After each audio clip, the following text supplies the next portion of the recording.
And that's one word, because they have to sit in all, probably 9. Are we good? Because everybody's going to get an interview. Are we ready to start? Yes, I'm sorry. All right. Okay.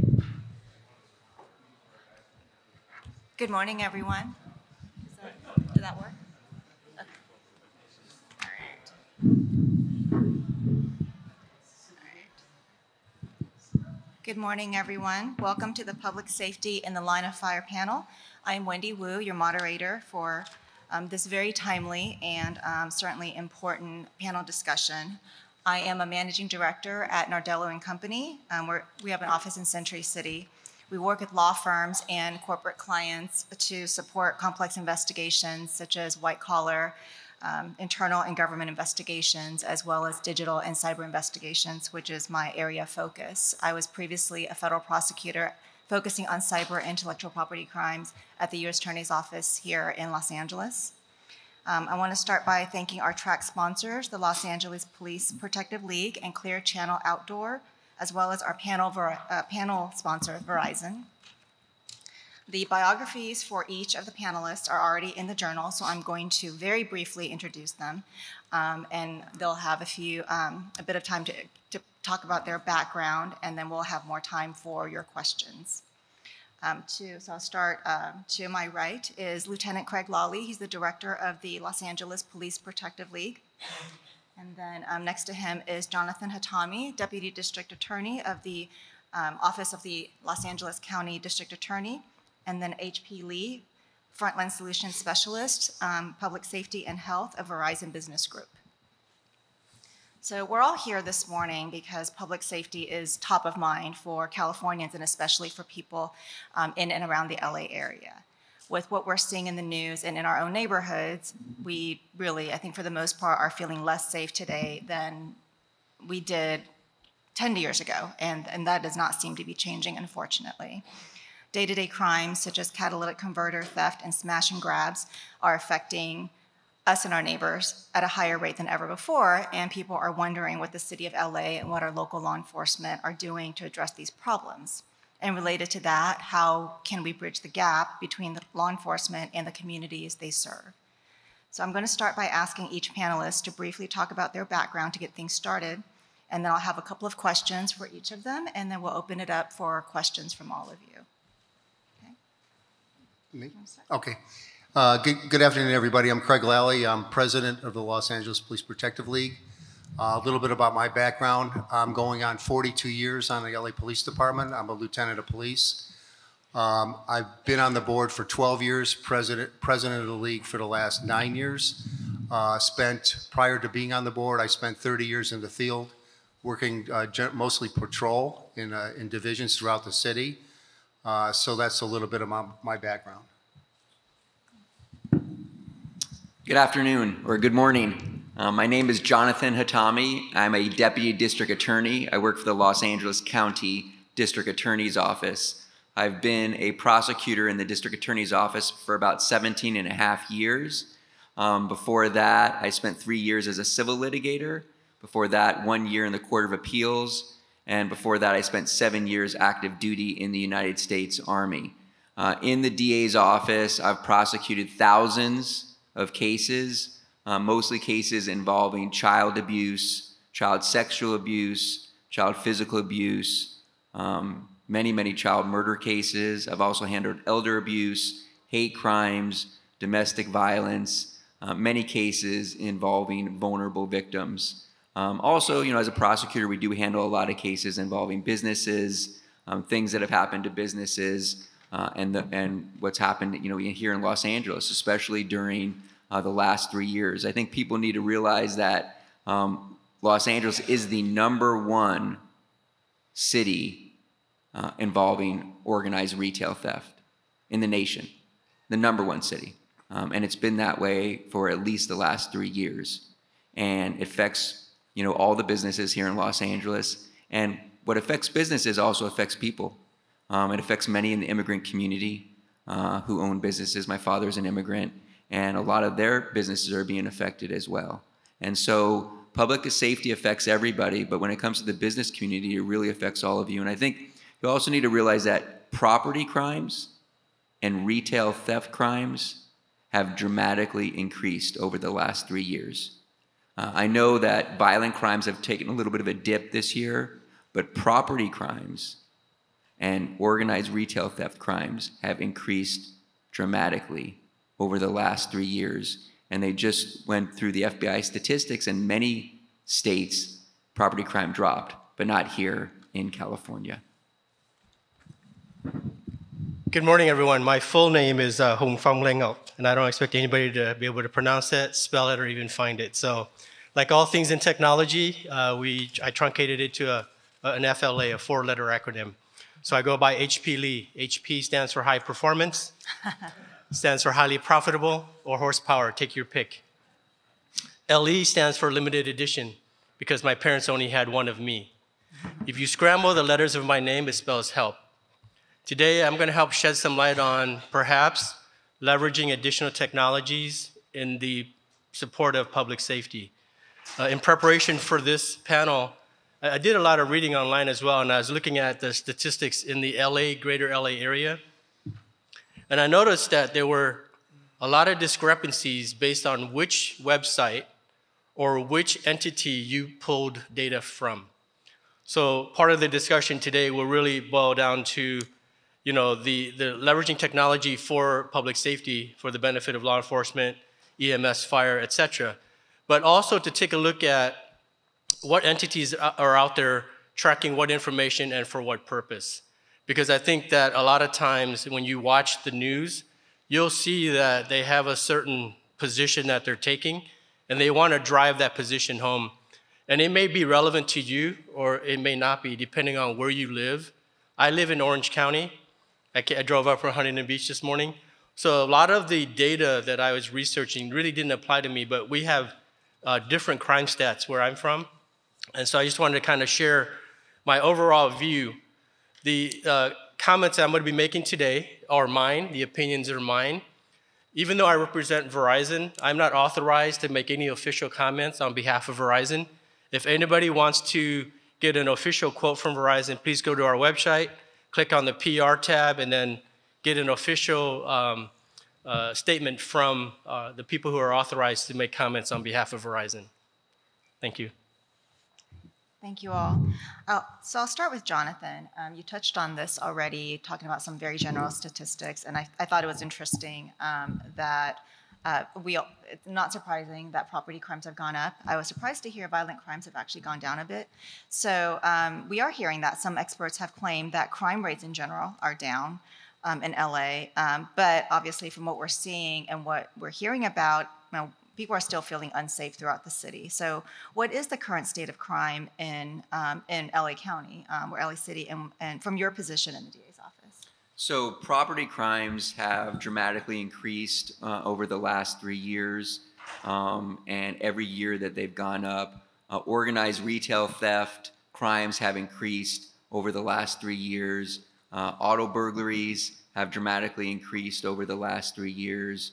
And so we do have a huge uptick in these property crime cases. And I think a lot of people need to realize that just because you enter a mall or a business and you go there in a kind of mob style way and you use pepper spray or use bear spray, you attack the loss prevention person, those are still, for most people, violent. Even though it's not characterized or classified in California as violent, because we've classified certain crimes as either violent in the penal code or serious. Even though some of those crimes aren't classified as violent or serious, they are. Because if you're there with your children or your family and these type of crimes are happening, it does affect them. It also affects employees. There are so many employees who are victims to that. In addition to the fact that I've talked to a lot of businesses, and because we're not prosecuting a lot of misdemeanors, what's happening is things like indecent exposure, urinating and defecating in front of a business, assaulting employees, things of that nature are not being documented. And so I think that does affect the crime rate. Violent crime's gone down a small percentage, maybe about 1%, so it's very small. So I would think that we're not still sure, the year hasn't finished, how it's looking, and Craig could tell you, I know over the last week, we've had a numerous amount of shootings. I know last weekend, I think there was 5 or 6. I think yesterday in Sun Valley, there was a couple of shootings or stabbings. So we do have, these type of crimes. In addition, I think what's important to know about the documentation of statistics is that LAPD is short, I believe about 1,000 officers. I'm gonna go into that, yeah. And LASD is short, many deputies. And so sometimes these crimes are happening and they're not being documented. In addition to the fact that the immigrant community, which I'm a part of, many times they don't trust the police or they don't trust government. And so they don't report a lot of different crimes. And we have a very large immigrant community here in Los Angeles where they left their government because they didn't trust it and they've come here for safety, but sometimes they don't trust the government here as well, or the police or prosecutors. And so I always say that you never know if we have an accurate amount of that. And I think one other thing that needs to be talked about that's really, really important, and I like to use examples. I could tell you that there's a person who owned a florist shop whose entire florist business was burnt down. That person who did that had committed numerous crimes before that, a day or two, and was released on zero bail, and then went out and then burned down businesses. There were 2 people that were in a car and a tent. Their lives were affected by that. And so that's a big issue. We had a person who was in a florist, in a hairstylist, and she went in Long Beach and she was just going for lunch at 2 in the afternoon and walking down the street, and somebody came out and sexually assaulted her on video. And the office only charged that as a misdemeanor. We've had cases like that, and these are employees. And so I think people need to realize that crime affects everyone, even though we say statistics. Statistics are still people, and people do get affected by these cases, even property crimes. And so the property crimes have increased. They have every year, at least the last 3 years. Violent crime, I think in 2022 had gone up. It's sort of dropping this year, but we'll see. The year isn't over yet. And so I think that people need to pay attention to that, and people just need to get involved, especially with the zero bail. I think the zero bail incredibly affects businesses, and the businesses need to get together because they created zero bail but didn't even consult with any of the businesses. Can you imagine? We need to collaborate with everybody, all of the partners, to determine what's the best course of action to improve bail.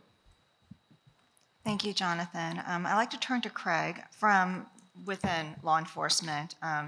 How do you think these issues can be addressed, especially with, as Jonathan mentioned, limited resources and some challenges from getting cooperation or trust with the communities? Well, as far as the police reform aspect, let me just go into the background how I came on the job. I grew up in Cleveland, Ohio. My dad was a Cleveland firefighter. I always wanted to be a cop. I graduated from college, Kent State University. And the attraction to LA at the time was Dragnet and Adam 12. Everybody throughout the country watched that show growing up.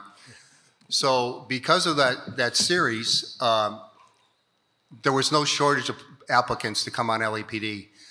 At the time, we needed 1,000 officers for the '84 Olympics, okay? So the city already budgeted 1,000 extra officers. So we were running A and B classes, approximately 200 a month through the academy, in the 4-month academy, because they needed to get 1,000 officers on the street for the '84 Olympics.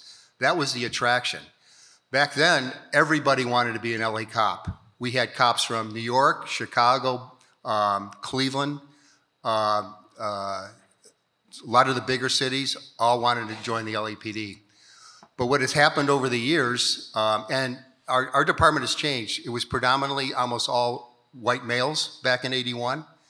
And as 42 years later, our department is predominantly 55% Hispanic.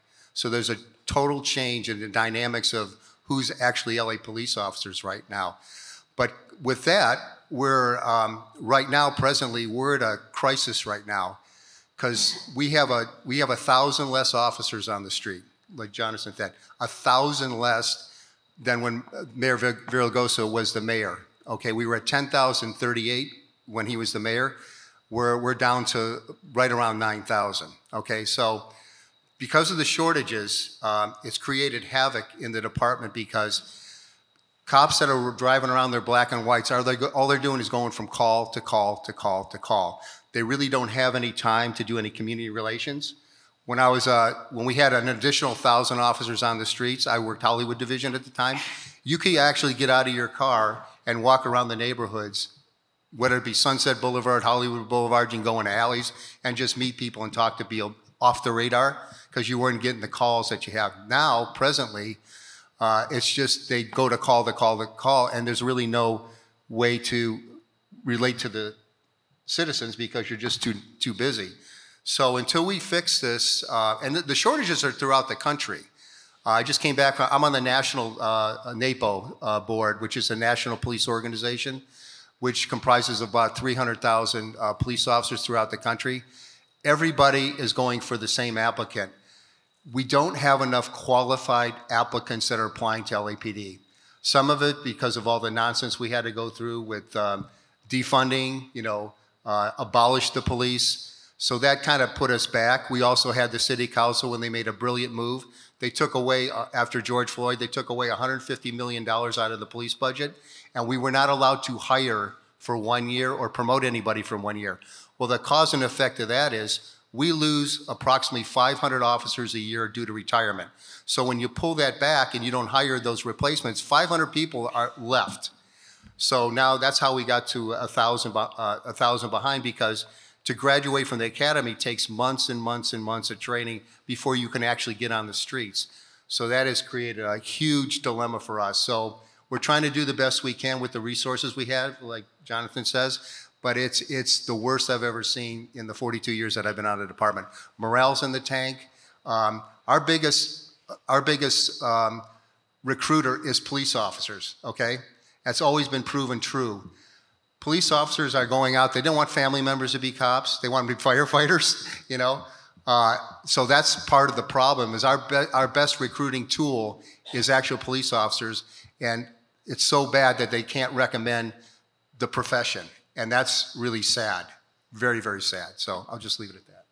Hey, Craig, can I ask you a quick follow-up question? Sure. So based on first of all, thank you for your service, both as a police officer, and John, thank you for your service in the military. Based on what you just shared with the audience here and knowing what the current state of the state is, how do you feel about additional technologies to help augment the officers in the field? Because I've heard both sides from the officers that I've talked to serving. I get to represent the technology stack in 10 different states, from federal agencies to state agencies to counties and then city PD. I get different opinions, so I want to get where your take is on that. That's a great question. Well, let me tell you, when I came on the job in '81, you had a revolver, a 6-shot revolver. You had extra ammo, a shotgun, a nightstick, no radio, none. So we had a radio in the car. So the minute you left your car and you went into, say you had to take somebody to jail for domestic violence on a 3rd story or 4th story or 15-story building, you and your partner were on your own. You had exposure. Yeah, so no, we beat on the wall to call the police, we need help. Yeah. So it has morphed now, from not even having a radio to body cameras, okay? And initially when body cameras were first brought to the department, it was privately funded. Mr. Soboroff got enough business owners to put about $8 million together to buy us all cameras. At first, there was a lot of apprehension, but I can tell you now, the officers that that don't know anything different, they love them. That's great. Because it solves a lot of. We get tremendous amount of complaints from people because they're just not happy sometimes. Sure. 80, 85, or I think it's up to 90% because of the body camera footage. Those are resolved right away. So when people come in to make a complaint, the sergeant just goes and looks at the video and shows to the person, do you really want to make a complaint? Because you've been videotaped the entire time. So as people get comfortable with the technology, I think it's going to be better. But that's a perfect example of people being reluctant at first, but now they love it. Great. And Jonathan, in your capacity, are you seeing more digital evidence being used to prosecute? Oh, yes. So all of our evidence now actually, and Craig can even tell you that, it's put on a server. And so the police even place all their evidence on evidence.com. And so we're able to access that evidence. And then the defense attorneys are also able to access that evidence. So I think if people feel like, oh, they're not getting the evidence or they're not getting the discovery, the police put it on a server, and that's very brand new. And then the server is accessible to both the prosecution and to the defense. And we have a lot of evidence now that's video, audio. All the body camera footage requires a lot of space, and they provide all the body camera footage so we can give it to both the people and to the defense as well. And so that's there's a lot of things that have changed. Even our filing. Our filing used to be where detectives would come into the DA's office and sit and wait in lines, and a lot of them there would be like 15 or 20 every morning to file their cases. This was just that's happened every day being a DA. But the last couple of years, we've now moved to ESER. All the filing is done electronically. And so, still a lot of our very, very important cases and murders, we like the detectives to come in to file those cases.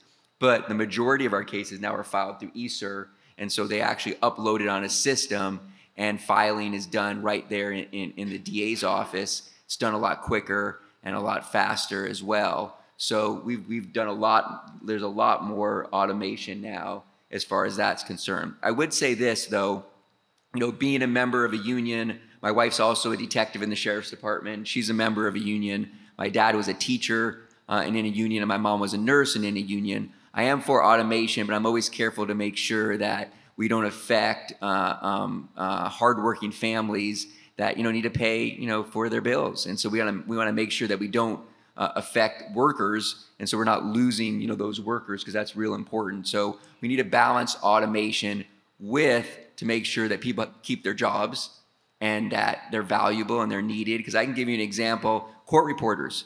They took all the court reporters out of misdemeanor court, so now there's just a machine that sits in there and documents all the testimony. And then when jurors go and deliberate, they usually a lot of times read back.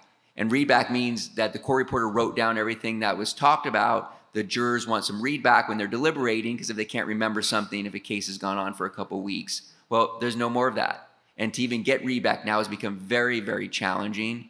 And what's happening is people's cases, especially if you're facing a misdemeanor, that's still a year in county jail, that's still your freedom. You'd like to make sure that that trial is done appropriately. And so we really should have court reporters in misdemeanor court as well, not some automated system.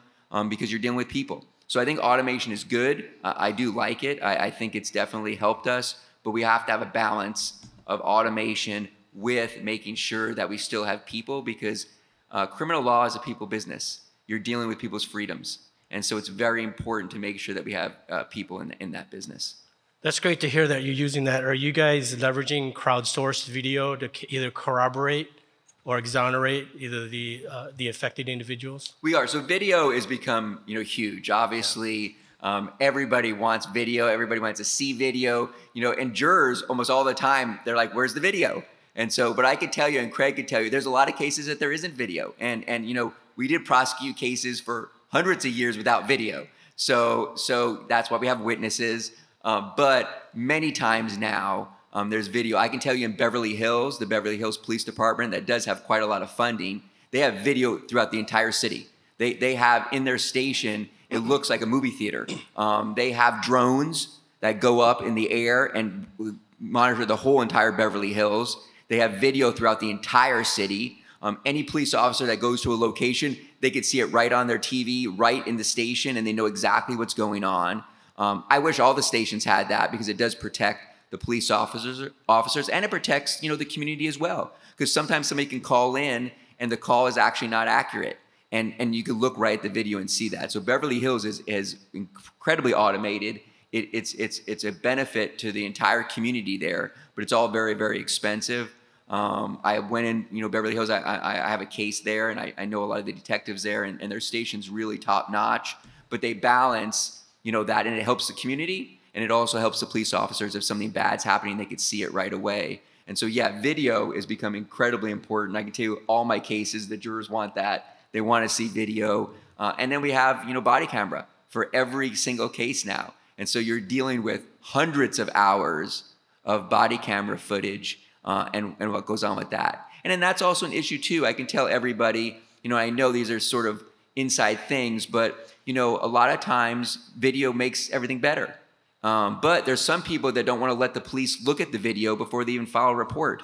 To me, that makes no sense. I think that if you want to get it right and make sure that it's fair, I think police officers should be able to look at their video before they write reports, because that's why we have video, to make sure you get it right and get it fair. So you kind of have this whole balance, and I know there's some things that people haven't seen. I know Craig definitely knows about what I'm talking about, but there's a good balance there where automation is great, but then we need to use it.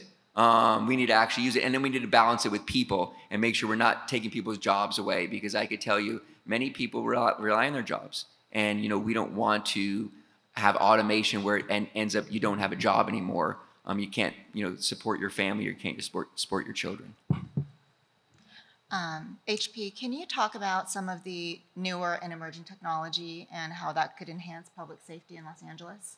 Absolutely. I think, excuse me, Jonathan queued it up pretty well. So I'm very familiar with the Beverly Hills PD setup. I had spent some time with Chief Stainbrook at the FBI NAA event in Long Beach a few weeks back. And we got to talking about, so the city of Beverly Hills, everybody here has probably seen the news where, if you're wearing your Rolex and you're having lunch out on the sidewalk, you could actually be a victim of property theft right then and there.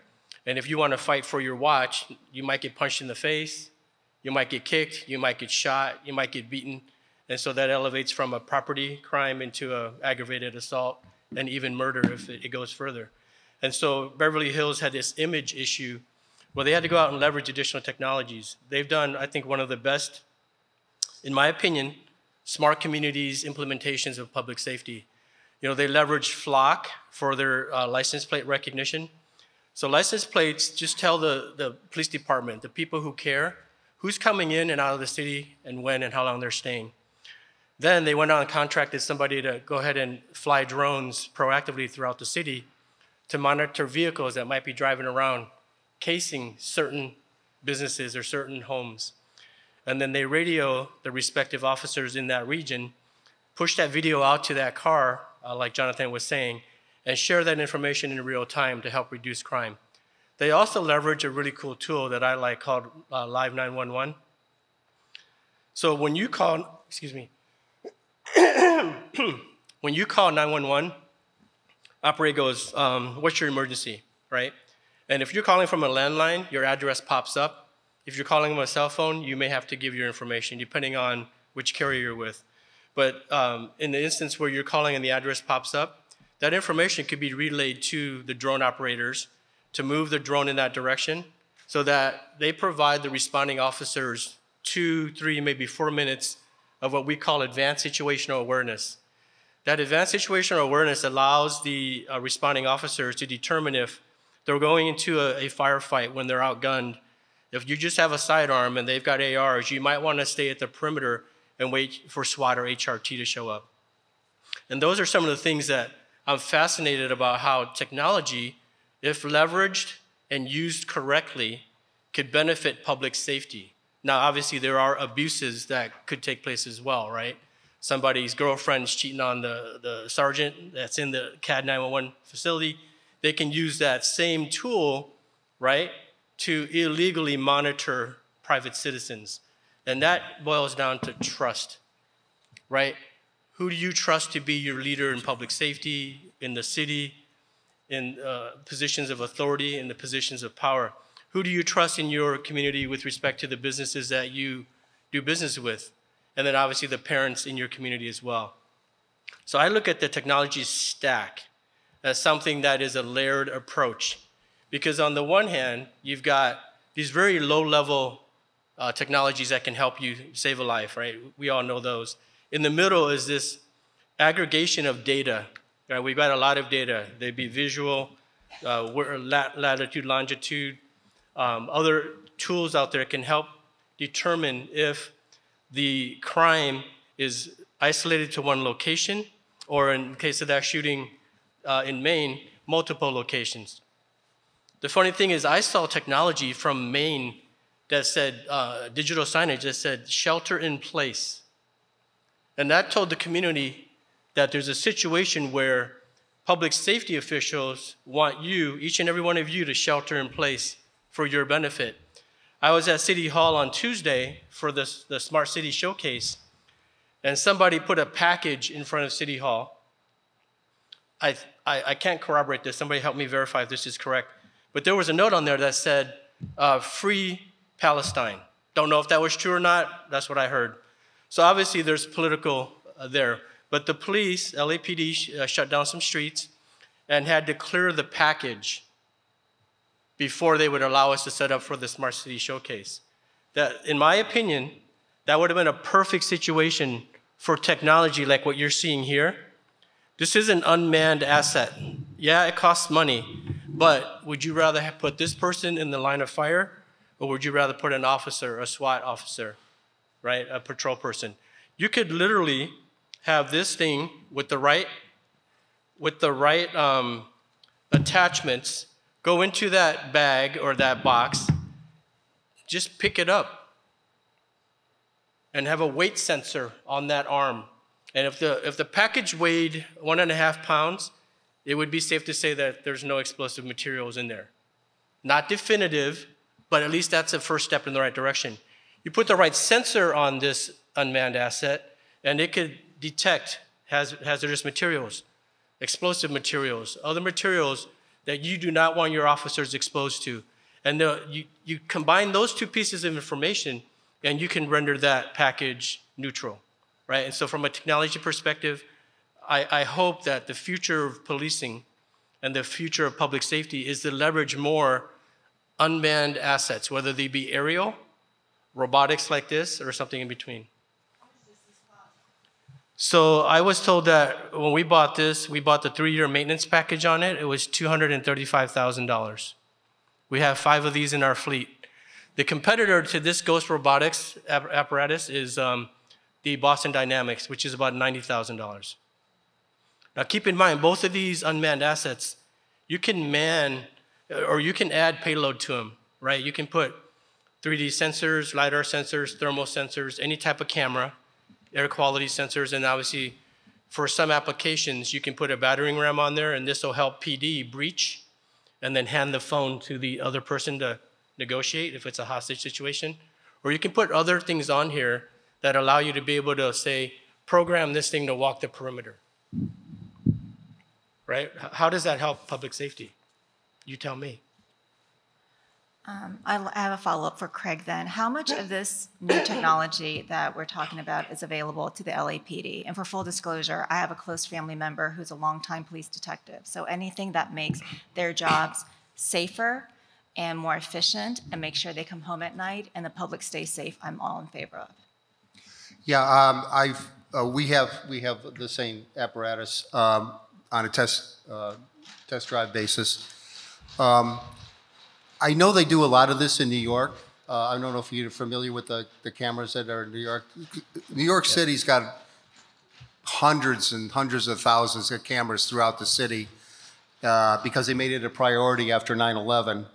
Right. And at the time, people were not upset about it. The one question I would have would be how pissed off would the ACLU bill be, because I could see them going to court. We had a tremendous amount of problems with the license plate readers in the city on police vehicles.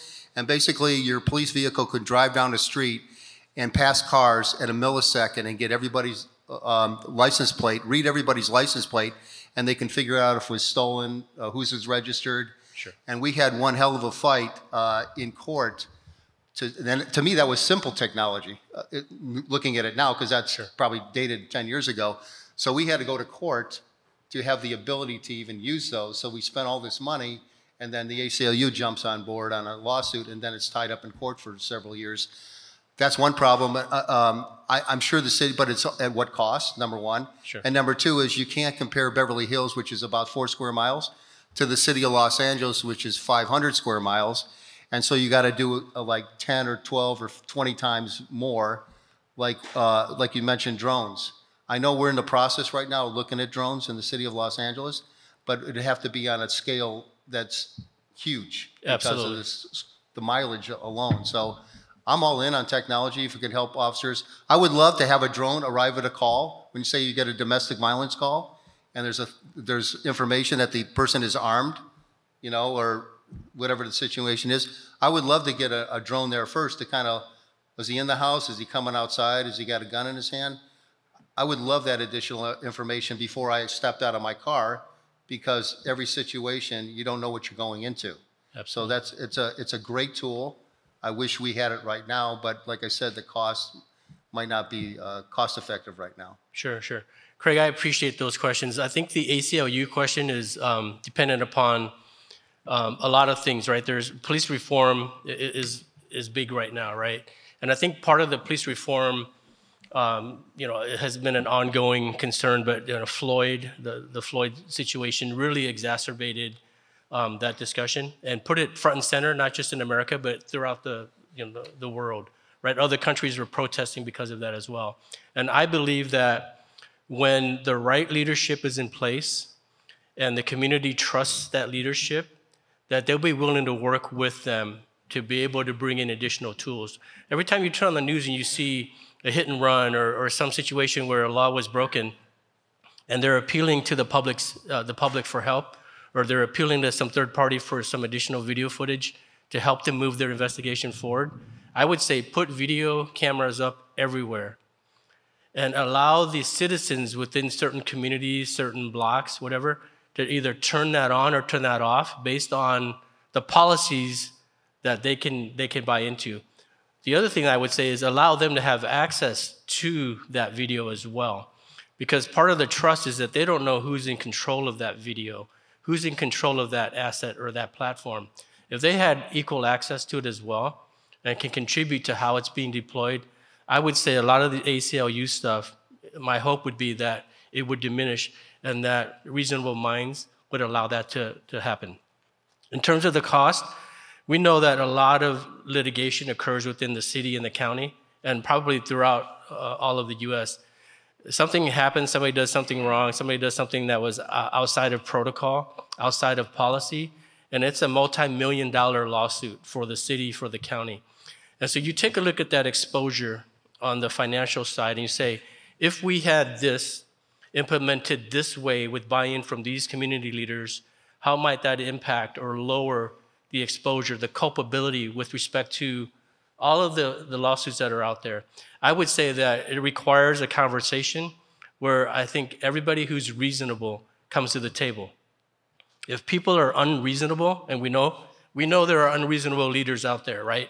Some of them happen to be in Congress right now, right? With the recent things that have been going on at the very national level. People have to take a step back, in my opinion, and really determine what is it that we're trying to achieve as a society, as a community, right? How do we make everyone feel safe? And everybody probably has their own definition of what safe is. Like they might feel safe in their home, but they don't feel safe going out at night. Well, that's not good. How do we help change that conversation? Because if their perception is their reality, we want to be able to help change their perception. And I'm a fan of, I totally respect police and fire and first responders. They have a tough job. But if the 1 or 2 or 3% of the bad apples continue to do what they do, like the George Floyd situation, then that battle or that conversation is not going to make any progress. My opinion is, I think what Sheriff Luna is doing with LA County Sheriffs is excellent, because somebody claimed that there were gang deputies. I don't know if there were gang deputies, but at least he's investigating that. He brought in a third-party person to do those investigations. And I think that transparency is going to resonate well with the citizens of LA County. Thank you. So when I hear about technology, probably because my background is cybersecurity, I get nervous about the data that's being collected. And so a question for, I think this is both for HP as well as our prosecutor here. I think there is a lot of lack of understanding, if not actual fear, surrounding the incorporation of technology into everything, including public safety. So when you're talking about technology that tracks data, like the drones that track all the addresses and where the cars are going and facial recognition, how can the community trust how this data is being used by law enforcement as well as by prosecution? Do you want to go first? Well, first, we have a very litigious county and state. And so what happens is when you do any of these things, you're facing certain people are going to start suing. And LA, we seem to have the largest amount of groups that pretty much file a lawsuit for any little thing that we do that has to do with first responders and public safety. And so that's why I said even with the zero bail thing, I think everything that we do, we need to collaborate with everybody before we do it.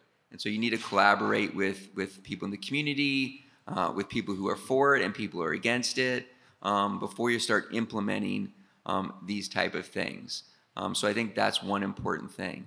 Number two, I think you're right. We need to have leaders who people trust, who you have all this information and they want to make sure that the people who are collecting it actually are using that information for good purposes.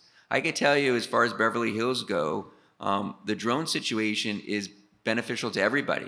It's beneficial to the community because if somebody calls and says a person has a gun or is doing something, and then the police hear that, they're going to respond to a situation much different than if somebody doesn't have a gun. But if you have a drone, you can immediately see if that person does have a gun or doesn't have a gun. And it can really help de-escalate a situation, and it ends up improving policing both with the community and with the police officers. And so that is a huge benefit to technology. And so I think we need to tell people that you may feel that maybe somehow this is violating your privacy, but overall it actually helps policing, and it will help with police issues where police officers arrive and they think something really horrible is happening and they find out it's not. Or somebody calls and lies in a 911 call and says something's happening. And police are responding to it in that situation, but you have a drone up there and it shows something totally different. Or there's somebody who really is armed and it gives police a total visual of what's happening and they can prepare for it before then. But I think we have to be careful because anything we do, especially in Los Angeles, we have to make sure that we consult with others before we end up doing those things. I do think overall technology helps with public safety. Technology helps with policing.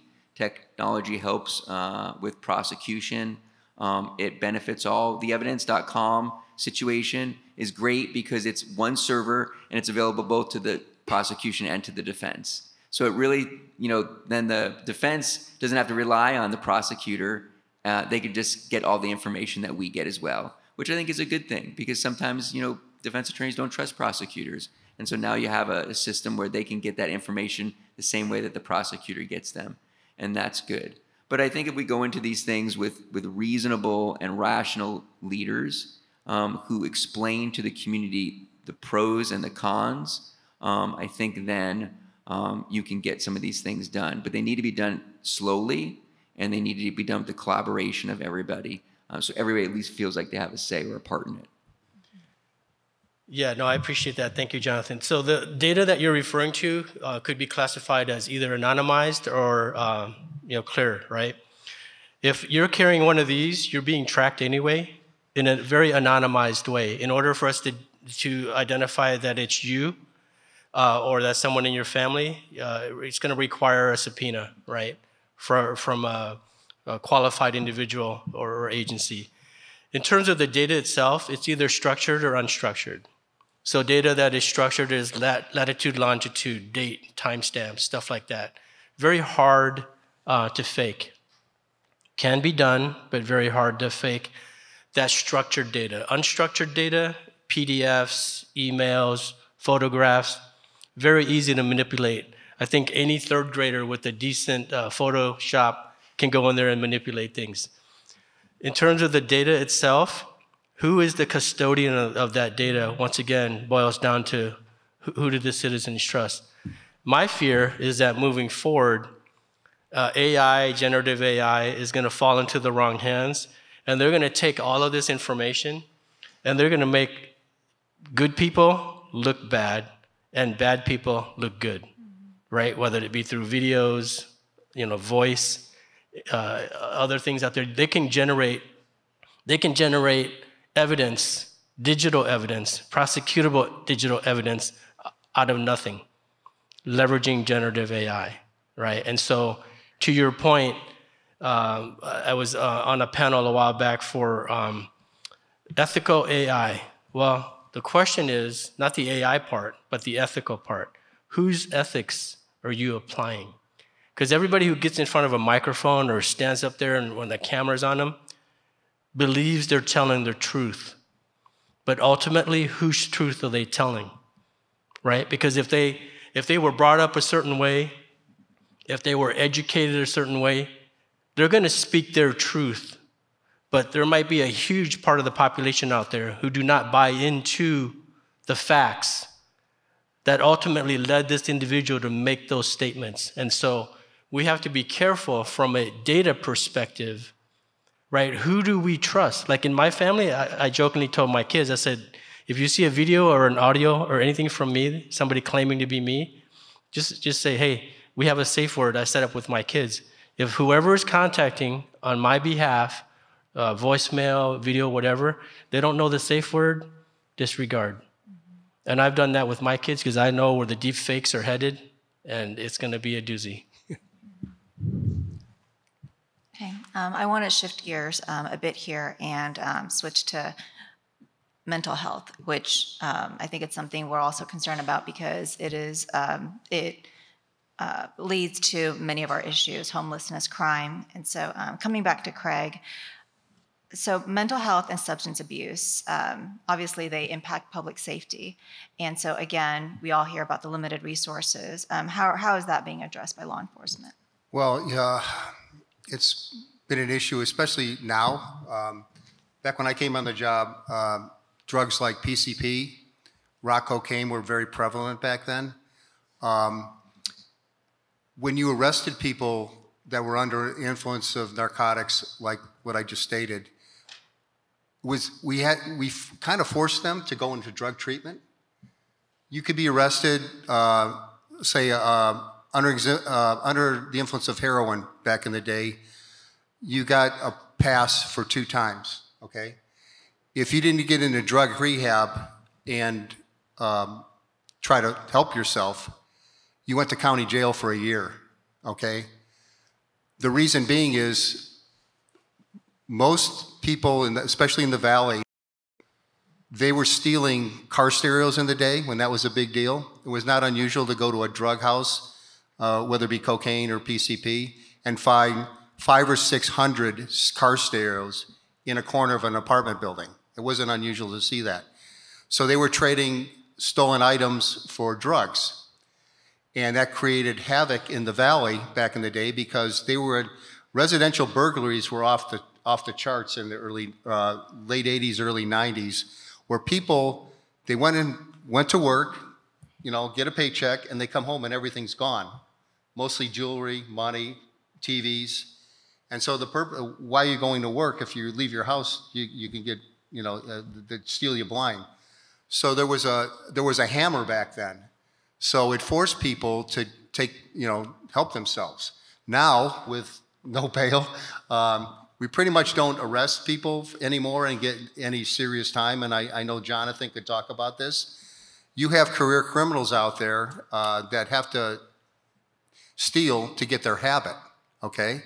Whatever that drug is, drug of choice.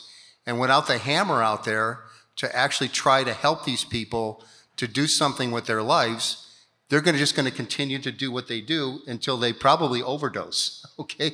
That's the real world that I live in.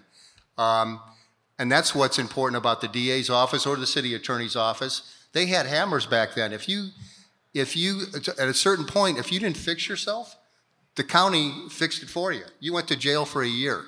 And that hopefully would, you come back out and clean, hopefully.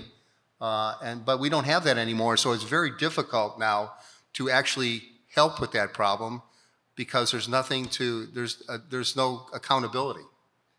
Do you know how many county-run mental health facilities we have in LA County? One. We have 10 million people in LA County. We have one, all of you. and it's only between 50 to 100 beds. One. And so you constantly have all these leaders here in LA County talk about mental health. There's absolutely no facilities to help anybody with mental health. And so we need a state-of-the-art county jail. Okay, even the best societies have jails and prisons. We need a state-of-the-art county jail here in LA County that has inpatient mental health and inpatient drug and alcohol. And we need at least 3 board of supervisors to vote for that. We have a county jail now that has, it's over 40 years old. And so if people really want to change the system, we need a state-of-the-art county jail with inpatient mental health and inpatient drug and alcohol, and you put all the cameras in there you want, so we can monitor everybody to make sure nobody's doing anything bad, including, the deputies. We have outpatient mental health now. I hope everybody understands that, at least recently, outpatient mental health has led to 2 individuals who were on outpatient mental health who killed people. And the problem with outpatient mental health is you're not monitoring if they're taking the medicine and drugs they're supposed to take. There's no transition, so we make sure these individuals are being monitored. And so they need to be in an inpatient facility until you can get them on the right medication that they're comfortable with taking. And then you need to transition them back into society to make sure they have home, a job, a place to live, a place to work. Same with drug and alcohol. Prop 47 got rid of drug court. So people thought Prop 47 was all great, but it got rid of drug court. We had drug court, which was a hammer, which basically said if you got arrested for using drugs, we would put you in a program, and if you completed the program, then the arrest would be removed, and then we would help you get back into society. We have no more drug court. And so it made no sense when Prop 47 got rid of drug court, which was a good rehabilitative program run by the state, which was successful, where people were arrested, and if you didn't complete drug court, then there would be a hammer.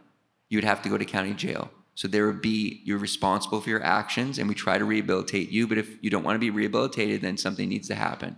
But we all need to get serious about helping these individuals who have mental health issues or drug and alcohol issues. Instead of just voting in leaders who talk about that and who tug on people's empathy, we need to actually hear what exactly they're going to do to help individuals with mental health. That person that I told you that sexually assaulted the hairstylist, he had been out and about numerous times, committing numerous crimes, had mental health issues, and now they charged him with just misdemeanor sexual battery with $1,000 bail. And I guarantee he's probably out again with nobody doing anything to help them. And so yes, we need to build a brand new state-of-the-art county jail that has inpatient mental health, inpatient drug and alcohol, and has a county jail to make sure that they're housing people who are hurting individuals, make sure that they don't hurt anybody as well. And we need to be empathetic about trying to help people if we can. On the other side, though, if you are out and about and you have mental health issues, but you're killing people or you're raping people, well, we have a problem now. It doesn't matter if you have mental health or not. The job of the prosecutor and the district attorney is public safety, making sure everybody's safe. And so at the end of the day, if somebody's actually hurting people, well, that person needs to be held accountable, needs to be put in a custodial facility so they can't hurt anybody else. And we need to make sure we get justice for the victim. So we need to have a balance of helping people, but also making sure we support public safety and making sure we fight for victims and survivors who are victimized. So what Craig and Jonathan just shared is a situation in California statewide. I have the privilege of working with California Department of Corrections and CCHCS, the healthcare side of that. And they have those exact same concerns, but statewide. So everything that Jonathan and Craig just articulated for the LA metro area is actually a statewide problem. Recidivism is something that they're concerned about. So we recommended to some of these folks at the state level, why not, when you're transitioning people out of this incarcerated state into either an ankle bracelet or on parole, give them the tools that they need to be able to reacclimate back into society. And so one of the questions we asked them is, hey, if an individual just got out of jail, might have some mental health issues, might have some drug recurrence issues, doesn't really have a stable place to live, doesn't have a smart device to be able to communicate with, how many of you business owners in the room would hire somebody like that? Show of hands.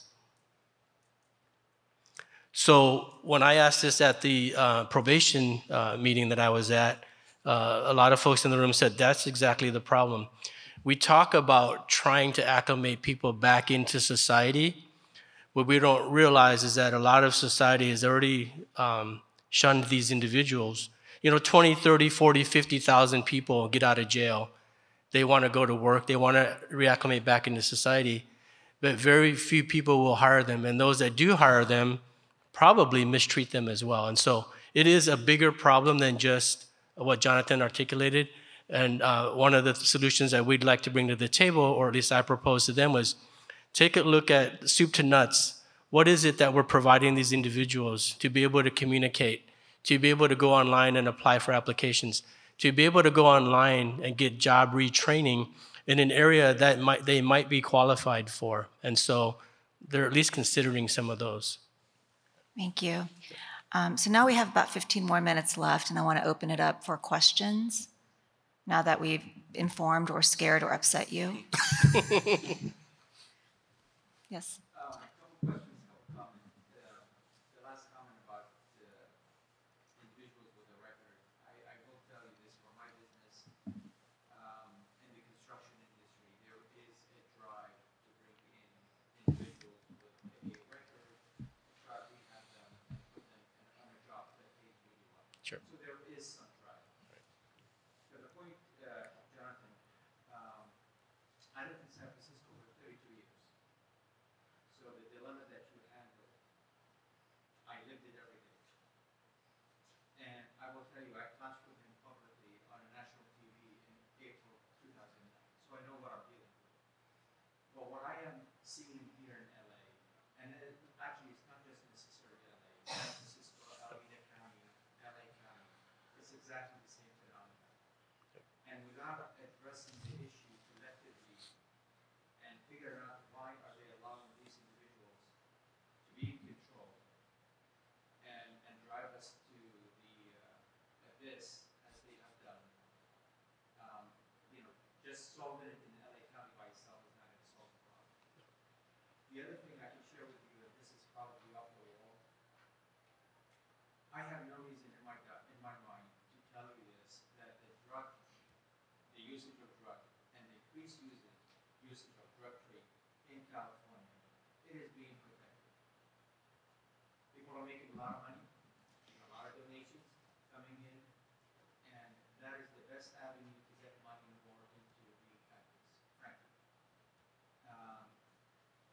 If someone does not believe how off the wall this is, all I will say is look at President Clinton when he issued the public apology to, let's just say, one of the federal agencies have done in LA back in the 80s. So the motion that there is something else going on behind that we're not seeing publicly and the press is not addressing it does not mean it does not exist.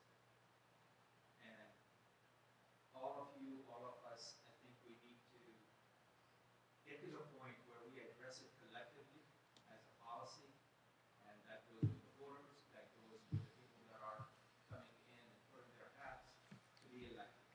The insurance commissioner, the DAs, and the list goes on and on and on. Are you shocked? No, I mean, there needs to be a balance. I think you brought up, Alameda County, San Francisco, and Los Angeles. Yeah, in those three places, you have DAs who have seemed to abandon their job. So everybody has a lane.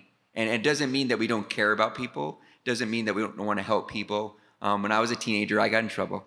And I ended up joining the Army, and that really turned my life around. And so I've been there. But we need to have district attorneys who understand that their main role is public safety. And it doesn't mean, people need to realize, do we have a lot of issues in society? We do. Is there racism in society? There is. But that isn't the DA's job to fix the entire society. The DA's job is to make sure that you're safe, to make sure that your community is safe, to make sure that your family and children are safe. That's their job. If people really want to help before somebody murders and rapes somebody, it isn't at the DA's office. It's before then. It's with education. It's with helping the foster care system, which in this county is an absolute disaster. It's with helping kids who don't have parents. It's with helping transition individuals who are in custody to get out of custody. And that's an absolute failure of the state. The state and the CDCR is responsible for that, and they've completely failed to do it. They've put the onus on cities and counties to do it, and they should be doing it. And so the DA's office and the DA's job is to make sure everybody's safe, to make sure we prosecute crime, to make sure that victims and survivors feel like they have justice, to make sure somebody knows they're going to be accountable and punished for what they do, and to make sure that that person doesn't do it to somebody else. And we want to help people if we can. But there's a balance. We have too many people who have abandoned that balance. And also that balance needs to mean you work with the police. We need to collaborate with the police. We need to work with them. They need to have a seat at the table. We can't ostracize them or say we want to defund them or say they're horrible people or say they're responsible for all the problems in society, because they're not. And so that requires working with one another and working with each other, listening to each other, and realizing at the end of the day, we want people to be rehabilitated.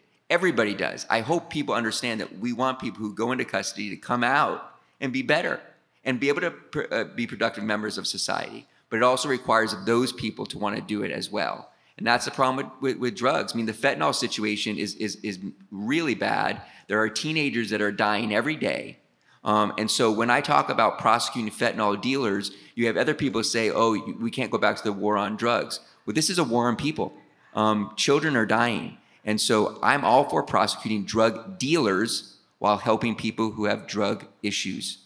And so the problem is, though, instead of talking about a balance where we're prosecuting drug dealers who are killing people and then helping people who have diseases regarding drug abuse, you'll get others who try to put them both together, and then we end up fighting each other. And so, yes, you're right. We need to work together. And I do know there's a lot of businesses, there's a lot of unions that are now helping individuals who have felonies to get back into society. I've seen it all the time. And so I do believe that if people really want to work, they can. But I do believe, because I was in the Army for 7 years, that we don't understand how difficult it is for people in that type of situation to transition back into society. It's hard because you're in a system where everybody does everything for you. All of a sudden now you're in society and no one does anything for you. And we need to kind of understand that as well too. So I like the balance, and I agree with what you're saying. And there is always a back side to everything.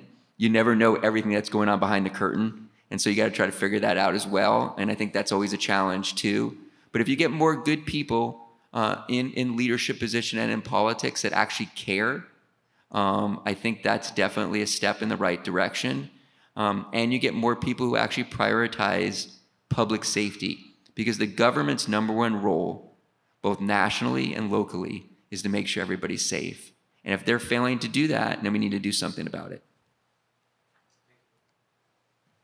Any other questions? First of all, I'd like to thank each one of you for your roles in providing a higher level of public safety. Every one of you have played a great role, and I thank you for that. I think everybody in the room would also. But my question revolves around more the larger picture, in the respect that all the prosecutors, all the extra policemen, the different attitudes in the county government, and the technology will not make a difference unless there's a change in society.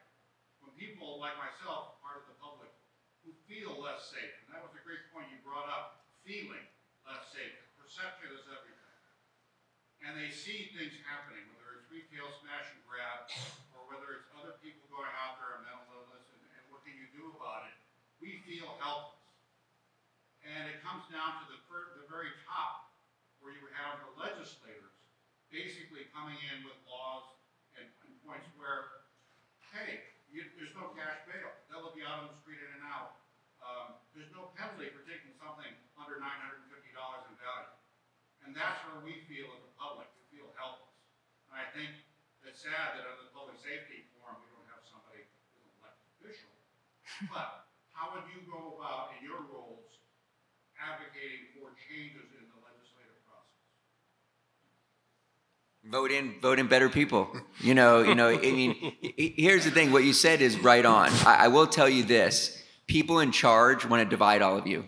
They don't want to help you. And that's why they talk about Republicans and Democrats when they talk about public safety. Do you know Republicans and Democrats have nothing to do with public safety? We all deserve to be safe. Doesn't matter if you're a Republican or a Democrat. I fight for children. They have no political party. They can't even vote. And so people need to realize that there's a lot of people in charge that don't really want to help you. They want to help themselves. And so I think we need to look at that and say, you know, public safety is important for everybody. And it's not a political issue. It's a human issue. And then the laws. Yeah, they pass laws that say safe streets and safe schools, and people then say, oh, that sounds good, and they say yes to it, and they didn't read it.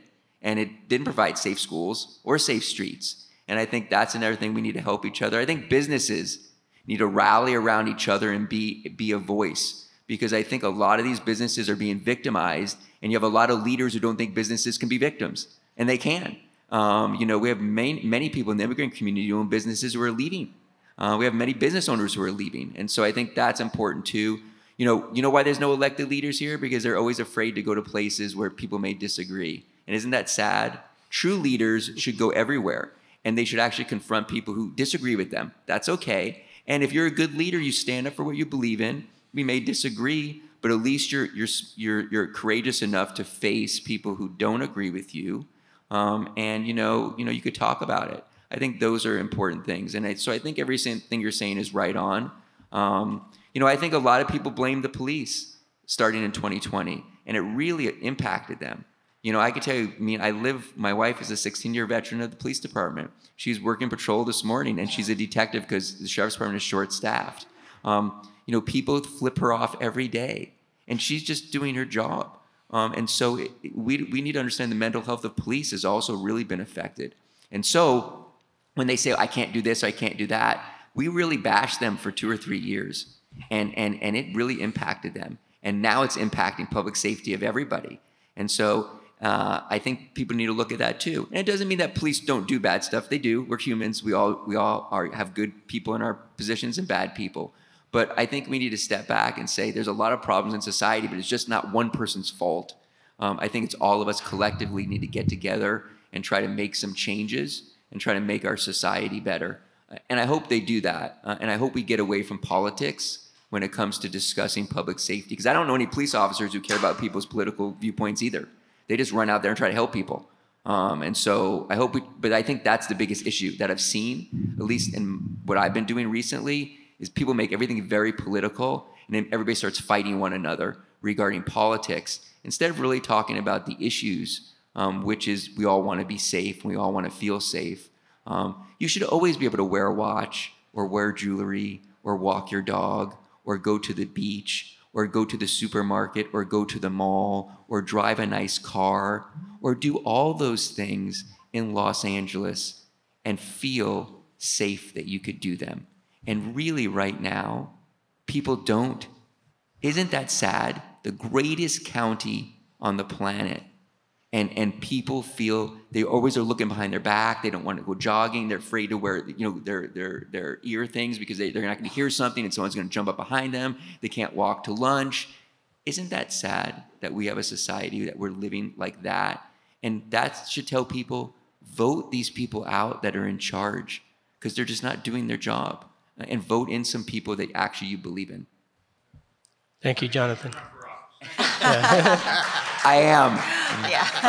I'm running for DA. I don't want to talk about that, but I am. So, but in general, I think, we need more decent and good people all over. And it's important to vote in people that you actually have met and you believe in and you trust in. And it doesn't mean I can solve everything, because I can't. But I'll give it my best shot. I'm raising my kids here, and my wife works here, and I want them to be safe, and I want all of you to be safe. So I think that's what we need, is normal people who are reasonable, who actually are willing to listen to all sides. I think those are good things. And I think listening to business owners is important. And I think a lot of people have left that out, especially when it comes to public safety, because they feel like businesses aren't victims, but they are victims. They're people. And I think that's important as well. Hey, Jonathan, I'd vote for you. I just wanted to add my comment. Technology is neutral. The information coming off a lot of these tools and these applications and these systems are neither bad nor good. It is the interpretation of that information the ability to interpret that information for what it is, and then apply your policy, apply your rule, apply if this person was in the right or wrong based on some policy or some guideline. And that determines if somebody goes to jail or if somebody goes free. Thank you. So that's all the time that we have for this panel. I want to thank again our track sponsors, the Los Angeles Police Protective League and Clear Channel Outdoor, as well as Verizon as our panel sponsor. And let's please give a round of applause to our esteemed panelists. Thank you for spending your time with us today. And the lunch program apparently begins at 12:45, so in the meantime, we encourage you to visit our exhibitors and make sure you return your bingo cards so you can have a chance to win some amazing prizes. Thank you.